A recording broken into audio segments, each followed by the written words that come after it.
Hello. I'm doing this on Friday because I'm gonna be gone tomorrow. And you know, if you guys lived in Alberta, would tell you to come to Sherwood Park Mall and register for softball, but I'm gonna be there.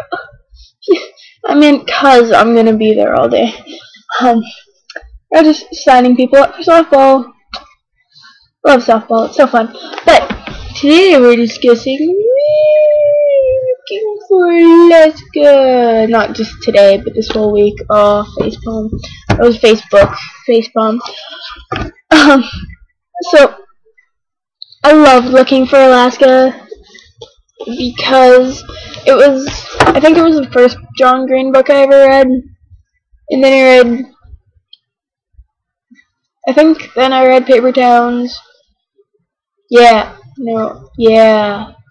And then I read Migration, because all of you guys have read Mud Caverns, and I just haven't, because I don't think it's a story that really appeals to me, even though I've never actually, known what it's about. Yeah, it's my favorite one, because it just made me, oh my god, I can't even tell, see, I literally cannot even tell you how it made me feel, because, oh look, what's this, Michelle So, who's Michelle? I have a note in my book, it's not even a Nerf Viper note, it's not from the library. Oh, this is my aunt's cell phone number. That's cool, okay. I think my mom was reading it.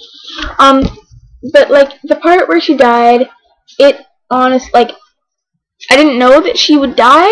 I had no idea. So I just sat there crying for an hour. And it just makes you completely feel with the character, because Pudge, he's a completely normal kid, right? Going to school with people so much more bam than him, you know what I'm saying?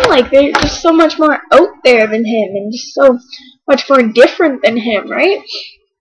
And I think that we all have someone like that at our school, or someone like that we know.